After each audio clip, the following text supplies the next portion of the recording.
अवैध धर्मांतरण को लेकर चर्चा में आए जमालुद्दीन छांगुर बाबा, जो बलरामपुर के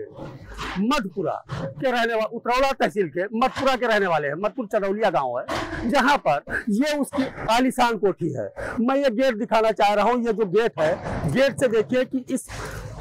भवन की भव्यता वो इस गेट से ही मालूम होती है कि किस अंदाज में जो छांगुर बाबा 2015 तक अंगूठियों का नग बेचने का काम करता था, नगीने बेचने का व्यवसाय था और किसी तरह अपना जीवन यापन कर रहा था। वो छांगुर बाबा 2015 से इसी 10 साल के बीच में देखते देखते कैसे इतना बड़ा आदमी हो गया, कैसे ये करोड़ों का अंपायर तैयार कर लिया, ये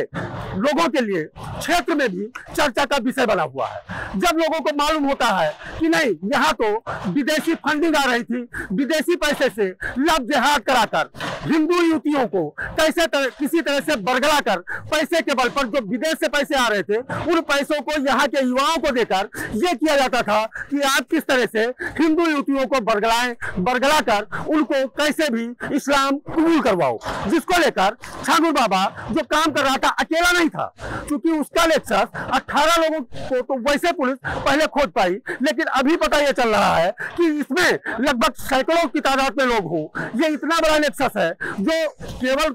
बलरामपुर जनपद नहीं, उत्तर प्रदेश नहीं, भारतवर्ष के कोने कोने में फैल चुका है। छांगुर बाबा जिसने लगभग भारतवर्ष के हर प्रदेश में जमीनें खरीद ली, अपना ठिकाना बनवाया, तैयार कराया कि कैसे जो है लोगों को इस्लाम की तरफ आगे बढ़ाया जाए, कैसे पैसा लगाकर लोगों को जबरन इस्लाम कबूल करवाया जाए। इसको लेकर जो नेक्सस चल रहा था, क्योंकि प्रशासन को जब जानकारी होती है, एटीएस और एसटीएफ जब इस पर लग जाता है तो कहीं ना कहीं उसको जानकारी मिलती है कि 100 करोड़ रुपए इस्लामिक कंट्री से आते हैं, जिसको लेकर जब ये होता है कि अवैध तरीके से सरकारी जमीन पर निर्माण करा लिया गया, उसी तरीके से विदेशी पैसा जो इस तरह से आया है, उस पैसे को लेकर कैसे उसका उपयोग किया जा रहा है, किस तरीके से लोगों को इस्लाम के प्रति आगे बढ़ाया जा रहा है, इस्लाम कबूल करवाया जा रहा है, जिसको लेकर कहीं ना कहीं शासन भी पूरी तरह से सख्ती में है। उत्तर प्रदेश के मुख्यमंत्री योगी आदित्यनाथ ने जहां बड़े स्पष्ट शब्दों में कहा कि इसको वो सजा मिलेगी जो यादगार होगी, कहीं ना कहीं ये सजा कहीं अलग से जो सोच रखा है। सभी लोग जानते हैं कि उत्तर प्रदेश के मुख्यमंत्री अगर कोई कमिटमेंट करते हैं तो उसको पूरा करने में कहीं वो हिचकते नहीं। तो देखना यह है, एक तरफ जहां उसका ये सरकारी जमीन पर जो एम्पायर तैयार था, ये देखिए किस तरह से सोलर पैनल लगा हुआ है कि विद्युत न होने पर कैसे यहाँ से बिजली की प्रवाह कम न हो। आप लाइटें देखिए कि ये बाउंड्री के अंदर जो लाइटें लगाई गई है काफी कीमती लग रही हैं। सोलर पैनल देखिए, मकान देखिए जिसको कल से ही तोड़ने में यहाँ 10-10 बुलडोजर लगे हुए हैं, बावजूद इसके कहीं वो अभी तक पूरी तरह से सफल नहीं हो पाए। मैं दिखाना चाहूंगा कि यहाँ खिड़की देखिए, अंदर का जो भी नजारा दिखाई पड़ रहा है, मैं अभी कैमरा पर्सन से कहूंगा, लेकर चलना चाहूंगा उस बिल्डिंग में जिसमें छांगुर बाबा रहता था। मैं उसको दिखाऊंगा कि किस तरीके से छांगुर बाबा किस अंदाज में अपने अंपायर को कितनी विलासतापूर्ण ढंग से रहकर और उसको अंजाम दे रहा था। तो कहीं ना कहीं छांगुर बाबा का जो लेक्चर, क्योंकि इसमें जो छांगुर बाबा के साथ नीतू रोहरा और नवीन रोहरा, ये दो लोग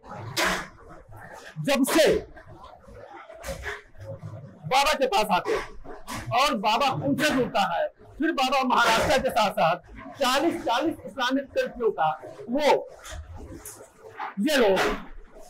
भ्रमण करते हैं, वहां जाते हैं, देखते हैं। अब मैं पहुंचा हूं, ये वो मकान है जिसमें छांगुर बाबा रहता था। ये बाहर से जैसे जीने से मैं आया, ये देखिए बाहर का कमरा है। इस कमरे से जैसे आप अंदर पहुंचते हैं तो यहाँ आप देखिएगा कि किस तरीके से ये सोफे लगे हुए हैं, कि ये हाल बना रखा है। आप देखिए इस हाल में, एक ही हाल में लगभग 10-10 सीलिंग फैन लगा रखा है। साथ में आप टाइल्स का जो काम है वो भी, ये लग रहा है कैसे विलासतापूर्ण जीवन वो जी रहा था और किस तरीके से अपने इस काले साम्राज्य को वो चला रहा था। यहाँ नीतू अरोड़ा, नवीन रोहरा के साथ में ये बाबा तीनों लोग जिस तरीके से इसमें रह रहे थे, ये वॉलपेपर जिस तरह से लगाया गया है स्टोर रूम में, फिर बाथरूम है, यहाँ देखिए अंदर ये बेड काफी कीमती मालूम हो रहा है, खिड़की, आप इस तरीके से इनका अंदर का नजारा जो देख रहे हैं, पूरी तरीके से कहीं ना कहीं बाबा इसमें लगा हुआ था कि कैसे अपने इस साम्राज्य को वो और आगे बढ़ाए। प्राइम न्यूज बलरामपुर के लिए भूपेंद्र द्विवेदी।